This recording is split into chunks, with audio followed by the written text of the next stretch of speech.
You know, Jim is great to come here and talk to us today. Those of us in the construction industry knows how difficult residential construction has been since 2006. So the update we're very excited about to hear what's going on. Jim is the Executive Director of the Building Industry Association of Central Ohio. We all call it the BIA. He has been the Executive Director since November of 2003. The BIA represents single and multifamily home builders, developers, and remodelers. It was established and founded in 1943. One of their signature projects that they sponsor every year is the BIA Parade of Homes, coming up in September, so that's very exciting. Prior to joining the BIA, Bill served as the Director of Governmental Affairs for the Ohio Association of Realtors for a total of 11 years. Big thing. Also a manager of governmental relations for Anthem Blue Cross Blue Shields for 3 years. I guess he is a neighbor of Paul Blevins. And he graduated in 1988 from The Ohio State University with a BSA in business marketing. Paul's clapping because his oldest just went to The Ohio State University this week. He has a wife who we all love, Ann Gallagher, and a daughter, Katie. Welcome, Jim.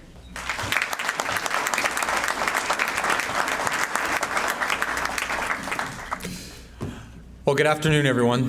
Thanks for having me. It's certainly an honor and a pleasure to be here. I'm going to talk about the housing market, and I want to start by saying, I've been with the BIA since 2003. I had nothing to do with the housing market going south. It's just a coincidence that the first 10 years of my supposed leadership of the association, the market got worse every single year. And they kept me. So Kathy mentioned that the Building Industry Association of Central Ohio was founded in 1943. We represent single and multifamily builders, developers, remodelers, trade partners, suppliers, and service professionals. The BIA was formed back in 1943 really to represent the industry on legislative and public policy issues, and we have never wavered from the day that started to make sure that we focus that as our first priority. We represent the Columbus metropolitan statistical area. We represent about 200 plus jurisdictions, and we stay very busy working on issues that affect not just the home building industry, but really the construction industry and land development industry in general. We even through the worst of times, through the recession, we maintained that focus and that goal. We also provide education for our members, favorable public perception of the industry, and we work very hard on establishing business standards for our members. So, I have a PowerPoint. Sorry, I'm not. Okay, we'll catch up. So I'm going to go through some statistics, and I'm not sure if everybody can see that, but I'll talk more about it. Kind of where were we and where we are today. Back in 2003, single-family permits was the highest year in Central Ohio has ever seen. It was over 11,000 single-family permits in Central Ohio. The low point was 2011, which was just over 2,000 single-family permits. 2015, we're at 3,052. So we haven't come that far in terms of where the low point was, but we are seeing some gradual improvement. The average single-family sales price today of a house, newly constructed house, is $320,000, and I'll talk about that a little more. That's a 23% increase since 2011. And let me kind of give you a little bit of a perspective on how bad it got back in 2010, 2011. We'd be having a meeting at the BIA. I had 5 or 6 builders in the room talking, and they were so excited that they had a prospective client that they were talking to build a home. Until about 5 minutes into the discussion, they all realized they were talking to the same person. And that's funny now, but it was not funny then. And but that was where the market was. In terms of the existing housing market, and you're going to see there's a distinct difference between new construction and where we are with the single-family market. The average sales price on a new home or on an existing home today is $201,000. There's a 29% increase since 2011 in that price. Days on the market, back in 2011 it was 100 days. The average time a house was on the market was 100. Today it's 50. Inventory for sale, we were at 9,300 units in December 2012. We're at 5,900 units, which is really low. That 5,900 units is over 20 counties. The inventory is really low, and if you've heard anything about the market, you know how much demand there is in the market for existing homes. Percent of original price received at sale was 89, almost 90% in 2011. Today it's 96%. We're seeing bidding wars. We are seeing record sales of record real estate transactions of homes in this market, and there were 29,400 home sales last year. That was up 9% in 2015, and we're already seeing a 6% increase on home sales for 2016. Again, these are record numbers. So there's been a lot of talk about multifamily, and let me give you a little perspective on that. We have built in Central Ohio over 15,000 multifamily units since 2011. The high year over those years was 4,300 in 2015. To kind of give you a little bit of perspective, we weren't building but maybe 1,000 units, even when things were good in the early 2000s, because everybody was buying, everything was a condominium or single family home, and that was what really got us in trouble. Now today, according to MORPC, of the 15,000 units we've built, 83% of them are considered high-end. And I'll touch on that a little bit, but we do have an affordability issue when it comes to new construction. If you go back to the previous slide, our average price point is $320,000 for new construction, and the average price point on an existing house is $200,000. So there's a huge discrepancy, which is why you're not seeing new single-family permits increase that dramatically. Regarding multifamily, Zillow now ranks Columbus as the #1 market in the U.S. for apartment development, and that includes the suburbs. And before the recession took place with the housing market, really the only place you could build any multifamily of any significance was in the city of Columbus. The suburban communities would have none of it. Didn't want it, wasn't interested in it, couldn't build it, they wouldn't permit it. That's changed pretty dramatically. So where are we going? MORPC has, if anybody's familiar with the Mid-Ohio Regional Planning Commission's Insight 2050 study, I will tell you it is fantastic. And it's something that really kind of puts the spotlight on where we're going and what kind of housing we need. Their population projections for Central Ohio went from 500,000 to 1 million over the next 30-some years by 2050. That equates to over 500,000 new jobs, 500,000 new housing units, and it really gets into consumer preferences. We're not building what consumers want, and that's an issue that somehow we need to work on particularly in our suburban communities. But consumer preferences today are walkable neighborhoods, mixed use, mixed age, and mixed income environments, smaller homes, higher density, more transportation choices. And in today's day and age, really you have businesses dictating what type of housing they want for their employees. And we have some communities who are listening, and we have others who aren't. Then you get into Columbus 2020 and some of their numbers in terms of where we are with our economy today in Central Ohio. In the Midwest, Columbus, Central Ohio is #1 in job growth. We're #1 in population growth. We are #8 in the country in population growth ages 25 to 34. And all of these numbers were before the Smart City grant that Columbus got, which is going to be a huge bump in what we're seeing, and companies that would never thought about coming to Columbus will be coming to Columbus to learn more about our city. So this is pretty cool for me. I put a graph in my presentation. This is the first. You're the first to ever see a graph in my presentation. The problem was it was flipped sideways, and I had to get my wife to help me turn it the right way so you could actually read it.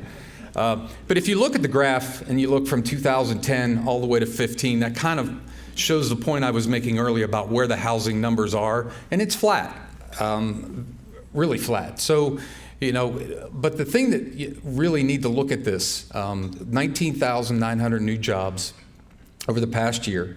But the number that really jumps out at us and is a concern, we are 2.67 new jobs per every dwelling unit that we're building on our end. That number should be 1.2 to 1.5, and this comes from Ted Jones from Stewart Title, who does our economic forecasting for the industry, not just the BIA, but for the industry at the beginning of every year. I remember when this number back in 2005, and I heard Ted Jones speak, and he said we're building, how did that go, 1.5 to 2 units for every job we're creating. So the number was, is that right? Well, don't write that down, but the point is, it was the complete opposite of where it should have been, and we were in big trouble, and guess what?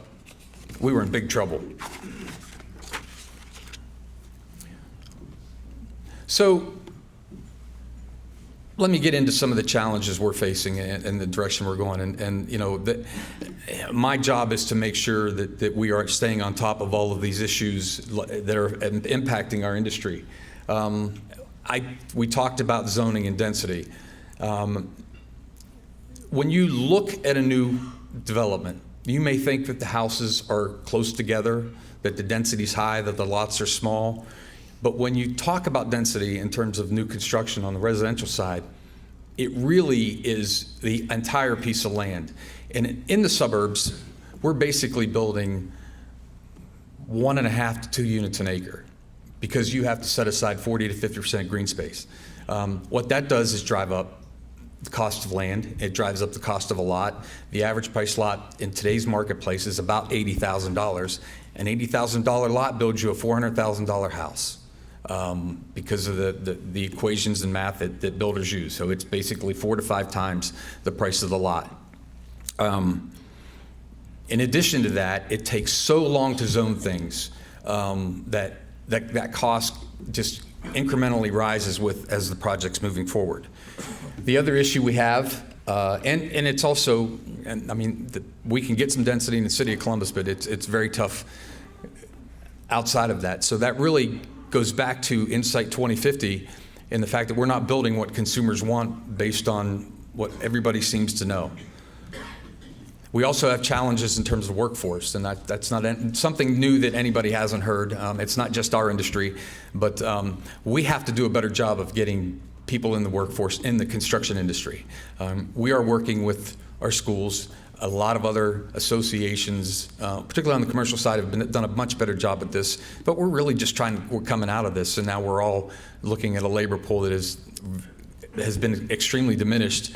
And how do we get new young people into the business to help them realize and understand that you can make a good career, a great living. Ultimately, you could have your own business. And you'll be here for a long time. But right now, that's not happening, and we have to figure out a different way to promote the great industry that we have, which is a construction industry, so that we can fill the need that exists. We can't really build any more houses on the capacity side than we're building right now because the workforce isn't there. So it's not, the BIA is not going to solve this issue. The BX isn't going to solve this issue. The AGC is not going to solve this issue. We need our schools to help us solve this issue. And we got a long way to go. The next thing I want to mention here are the referendum and the anti-growth ballot initiatives that we've seen around Central Ohio. And they really have been focused on residential construction, residential projects, and really focused a lot on the multifamily. There still is a stigma about multifamily that we really need to get over in Central Ohio. The school districts will tell you that it's adding too many kids to the school district and they can't handle the capacity and the new kids. That's not true. And any study you see will say children aren't coming out of apartments, particularly when the apartments we're building are 1 and 2 bedroom apartments, which is the large majority of what's been built. We had this in the first two issues there with Powell. They changed, there was a ballot issue that was driven by some citizens that changed the city charter to basically create a committee of 5 presidents of homeowners associations around Powell, one that wasn't even in the city limits, really that would rewrite their comprehensive plan, basically superseding what city council, the authority city council had. That, and I could do another session on exactly what happened, but it passed on the ballot. But prior to that, the Supreme Court ruled it unconstitutional. The Ohio Supreme Court ruled this ordinance unconstitutional. They went back and changed their mind and said, wait, we shouldn't have ruled on it. You need to go to the ballot first. So the Board of Elections had to send out all the absentee ballots again after the deadline. It was an absolute mess. Fortunately, the developer just won a case in U.S. District Court. The citizens group is trying to appeal it again, but this is over a multifamily project in the old Powell area. The second one is also related to a project in the old downtown Powell area where the developer wanted to build about 40 high-end empty nester condominiums. There was a referendum on that and it was defeated. Worthington had an issue related to the United Methodist that was specifically really kind of tied to the United Methodist property. Hilliard was a city charter amendment basically that passed that really delays the referendum or extends the referendum period to give people longer to fight projects. So we have, and I'm not going to go through all of these, but we're seeing these constantly and consistently come forward. And you know, you can't win an election, you can't run a traditional election against a referendum petition because you can't beat Facebook. You just can't do it. So we have to figure out a different way on the industry side to deal with some of these issues. In terms of what we're looking at in the future, I will say this. I'm kind of a glass half empty guy. Sometimes I see it half full, but you know, we're constantly fighting, and it just depends on the issue. But I will tell you, these are a lot more fun to fight than what we were dealing with back in 2010 and 2011. So we should be thankful for where we are and looking up, because there's a lot of things to be optimistic about. But we're not fighting our local government officials. We're not fighting the elected officials. For the most part, we're on the same page. It's the people we built houses for 5 years ago who have become our enemies in terms of zoning new projects. You know, we have a strong economy in Central Ohio. We have so much capacity to build new housing. We have great interest rates. We just need to get to the point where we start to recognize we need diverse housing options, and we have a long way to go to get there. You know, we need the housing. We really, really need the housing, and we need to work, because job growth isn't separate from housing. If you have to have the housing to support the job growth, and employers are looking at this more and more closely each and every day. If you don't build the housing, the jobs are going to go away, and we can't have that happen, and we need to work as a community to figure this out. So how do we get there? We have a lot of work to do, but we're looking forward to these challenges, and looking forward to watching Central Ohio grow. I think Columbus 2020 has done such an outstanding job of promoting the city of Columbus and the entire region, and they're the reason for a lot of the great things that are happening here today. So there's a lot of optimism, believe it or not, coming from me, but I think we're going in the right direction. And this is kind of proof why. Last thing I want to mention is our signature event, which is the BIA Parade of Homes. This is our 64th parade in Central Ohio, and I've been there for all 64 of them, and I'm looking forward to participating in the next 64. The parade site this year is at Verona. It's in Powell, Ohio, and those of you who know the what used to be Shamrock Golf Course, which was Shamrock Golf Course about a year ago, that is the location. It's basically considered like an infill site, and Shamrock was a great 9-hole course, but unfortunately there were 18 holes there, and it was an interesting place to play. Developed by Vince Romanelli, and Vince is top-notch, and this development's top-notch. And we have 16 new homes, which is the largest parade we've had since 2005.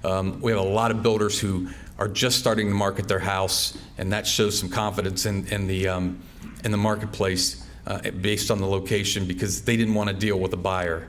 They wanted to build a house that they wanted to build for the parade, confident that they could sell it. Price points, $800,000 to $1.3 million, and it's right around the corner, September 3rd to the 18th, and we're looking forward to a great event. So with that, I will stop. If anybody has any questions, I'd be happy to try to answer them.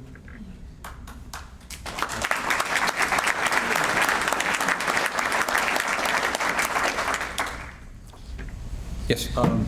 Who's moved? We see all these apartments going up. Who's moving into them? What demographics are, and why are they needed now?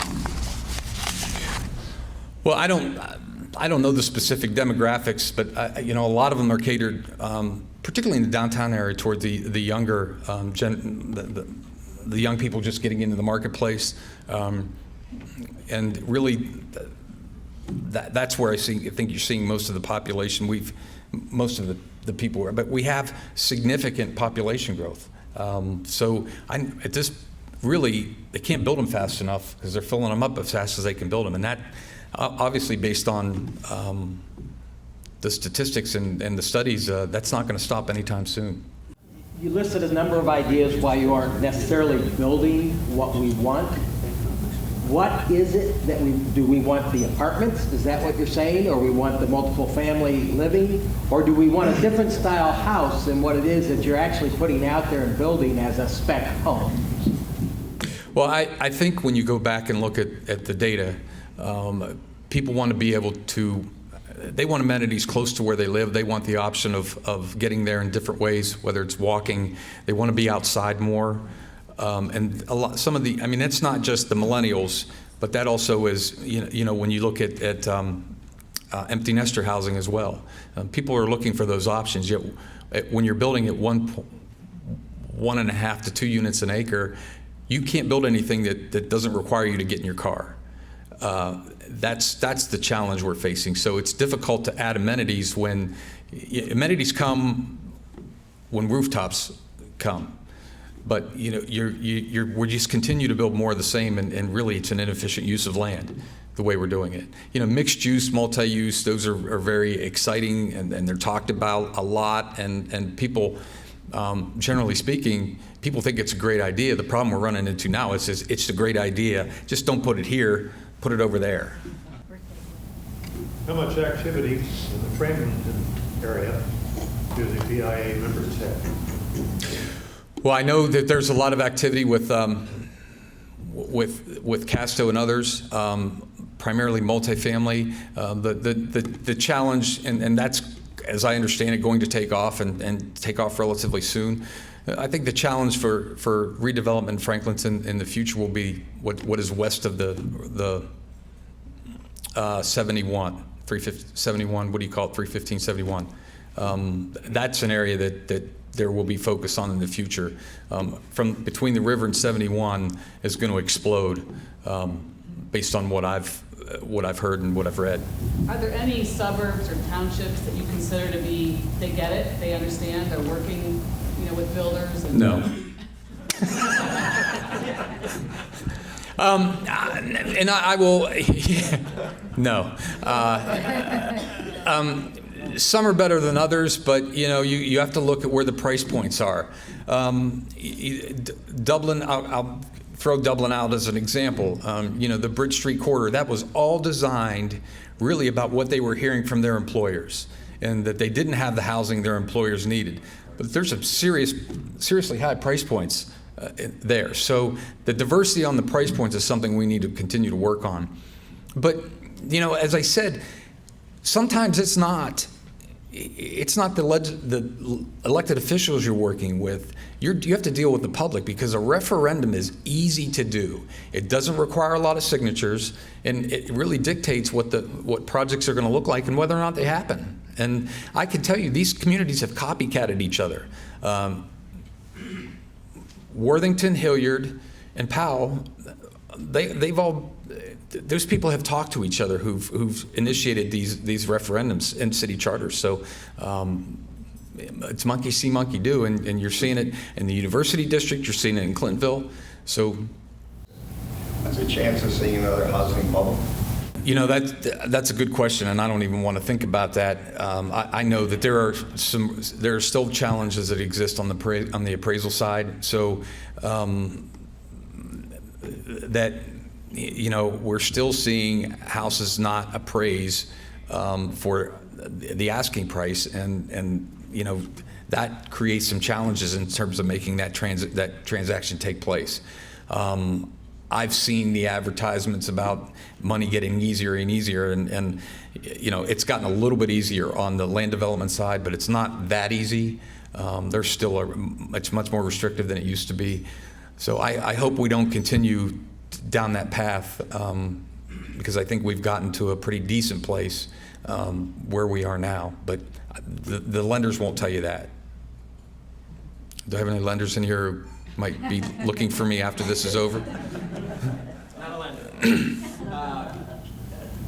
Couldn't you take maybe, over the years I've watched all the Parade of Homes, they're always, you know, the homes that you're selling are 800 to 1.3 million. So you're already up in an echelon that you've already cut out a lot of market segment. I think one year you got them down around 500 or 600,000. Why not take one of the Parade of Homes, do a mini mixed-use development that has diversity with homes from 250, 300 to 800 or $1 million. Get the mix to occur. Set the example. Do something that people can begin to see what this is all about. Let me say this one, and the blunt, honest answer is people won't come to see a $250,000 house. You know, a lot of the unless it's designed differently. You know. Well, I would like nothing more than that. But the challenge with taking the parade model and trying to apply it to a higher density is basically you're going to have one builder because the houses are close together. There's some great projects all around Central Ohio. We recently did a tour on. There's the Barrett project. It's just south of German Village, the Castos building, that is really neat. The things going on in Grandview Yard, the Jeffrey place are you know, high density, really diverse. We do something earlier in the year that focuses on any price point in housing, and it's called Home and Condo Quest, and it is, those are highlighted where the builder's building, and they cover price points from $200,000 to $1.3 million. It's a challenge to do a parade like that. Would I like to do it? Yes. Have we had some conversations about it? Yes. Have we been able to put it together? Not yet. I wonder if there's something, I mean, if there's a potential lawsuit as far as to a community that's being restrictive, as far as restricting the housing that's available in that community. The one project I mentioned in Powell specifically, the developer who wanted to build the 40-some units, that topic has come up. I guess what we always hear is there, you know, the challenging a community to what types of housing they're allowing and not allowing, and restricting and not restricting. Never seems there. It's talked about, but there's never any follow through, and that's really is whether or not you know, HUD would be willing to do anything about that. All right. Thank you, Jim. On behalf of Columbus Rotary, as a token of our appreciation, we made a donation to the Rotary Foundation in your name. Thank you. Thank you. Thanks.